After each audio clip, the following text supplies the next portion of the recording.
Asia is just another vacation, you're wrong. A world awaits you there, where the rules, food, and even everyday life are so different that you'll first smile, then freak out, and finally fall in love. In this video, I'll show you 10 culture shocks that almost every tourist experiences in Asia. And at the end, there's a bonus that's so strange you can't even make it up, even if you wanted to.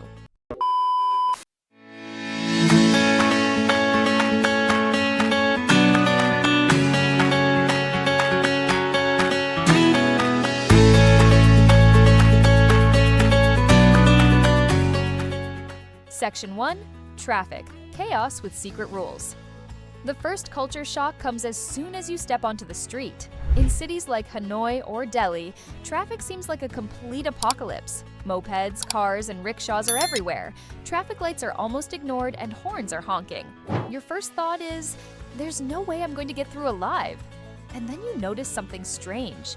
Despite the chaos, no one is bumping into each other. Everyone moves smoothly and passes each other as if in an invisible dance. Locals walk by calmly, while tourists first wait a few minutes until they realize that they need to move on, and the flow will bypass them. If you want to join in on this chaos, renting a motorbike in Vietnam costs around $7 a day. This is literally a ticket to participate in the symphony of mopeds, horns, and constant traffic.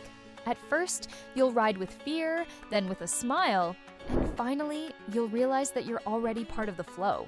Section 2. Street food. The restaurant is on the sidewalk. After surviving the traffic, the next shock comes: the food.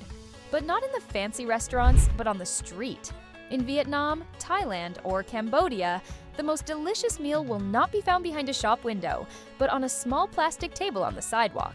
You sit on a stool as high as a child's toy. In front of you is a bowl of hot noodles or aromatic faux soup, and you realize it only costs $1.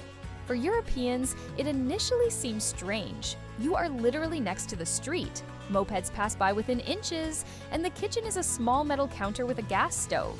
However, the taste is shockingly good, often surpassing that of any tourist establishment. Example: in Bangkok, at a night market, you can eat fresh pad thai for $2 or a dessert with mango and sticky rice for the same price.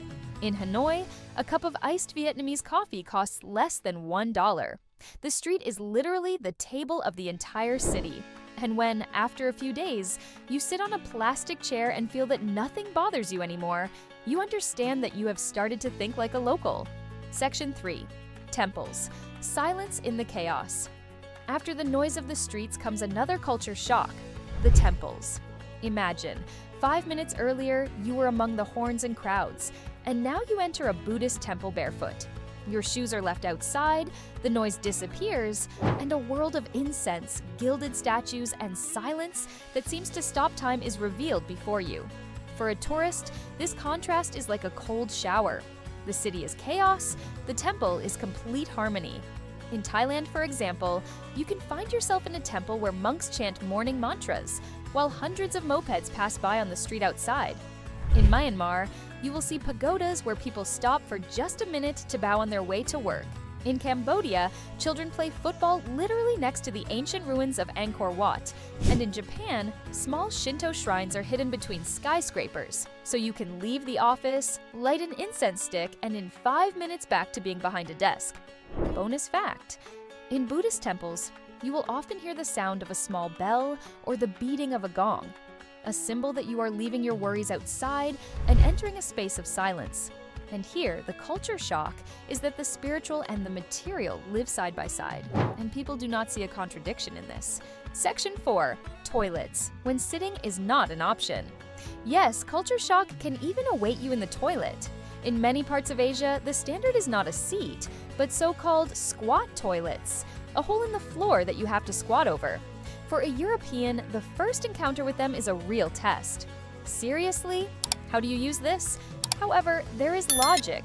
Locals consider the squatting position to be healthier and more hygienic. In India, China, or Nepal, such toilets are more common than the classic sit-down ones. And paper? Forget it. There is often a hose or a bucket of water. In Thailand, for example, it is common to have a bidet shower, a small shower next to the toilet, which tourists first look at with distrust, but then admit that it is much more practical than toilet paper.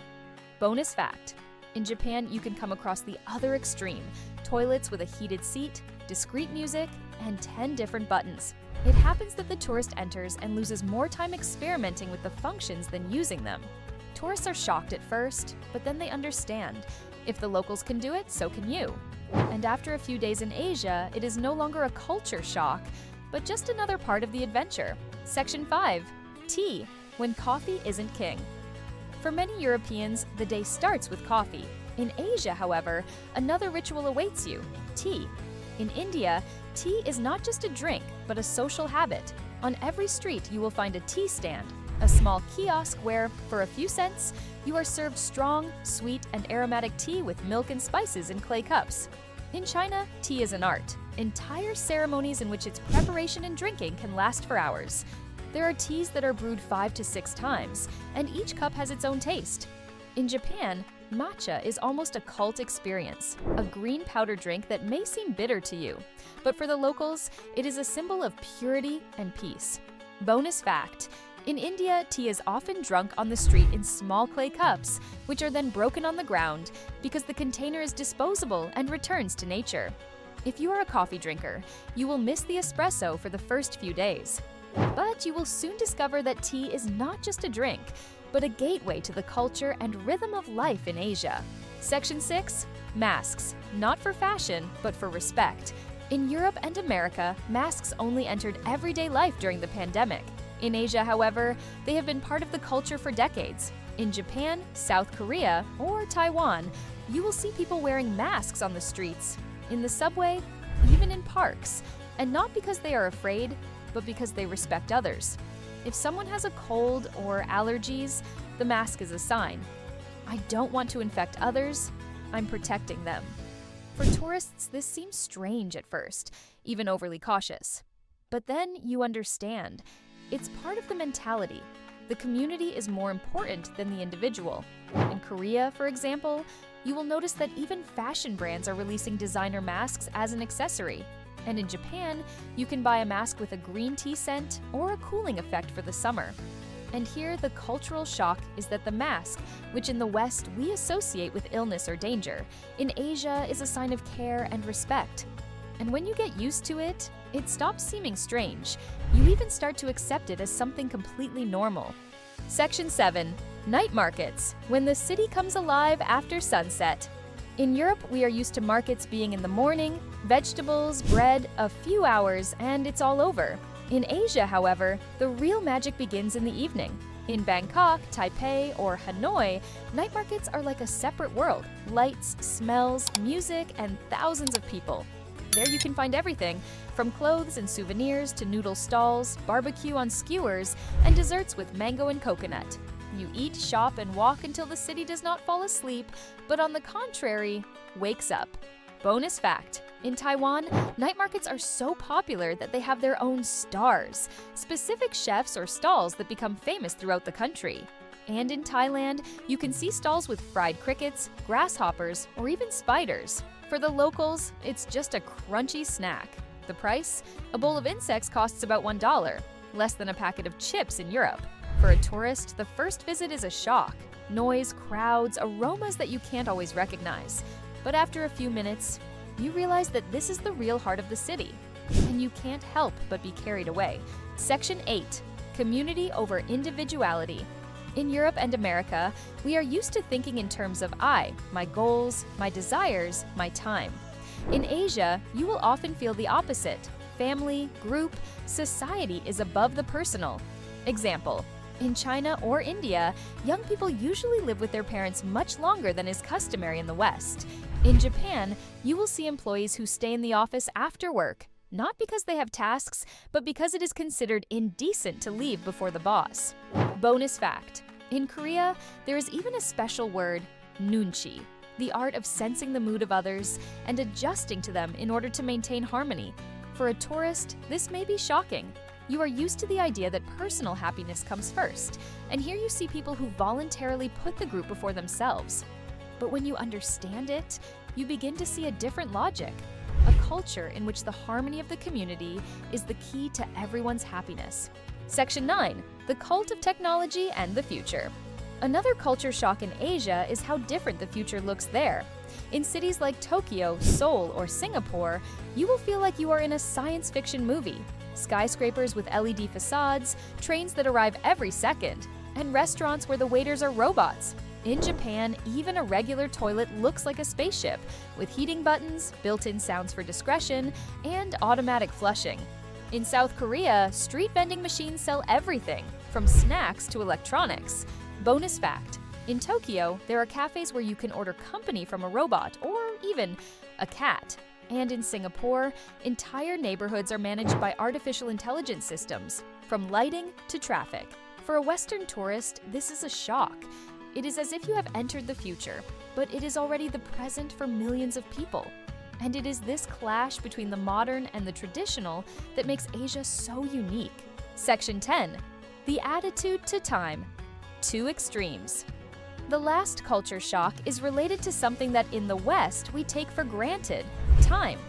In Asia, it is measured differently. In India, for example, trains can be late for hours and no one gets angry. Everyone just waits. Life goes on. Whatever happens, happens. In Japan, at the other end of the scale, trains are late by an average of 18 seconds. And if the delay is longer, the conductor officially apologizes to the passengers. It is hard for a tourist to believe that within the same continent, you can experience such a different attitude to time. It is a culture shock because you understand that time is not a universal value. For some, it is sacred accuracy. For others, a flexible concept. And that is exactly what makes you see how different everyday life can be in Asia. Bonus: Monkey Festival in Thailand. If you think you've seen it all, here's a culture shock that will leave you speechless.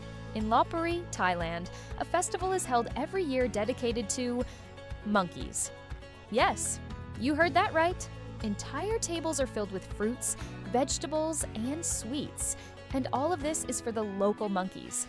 Thousands of animals literally feast while tourists take pictures. And the locals take this as something completely normal and even spiritually significant.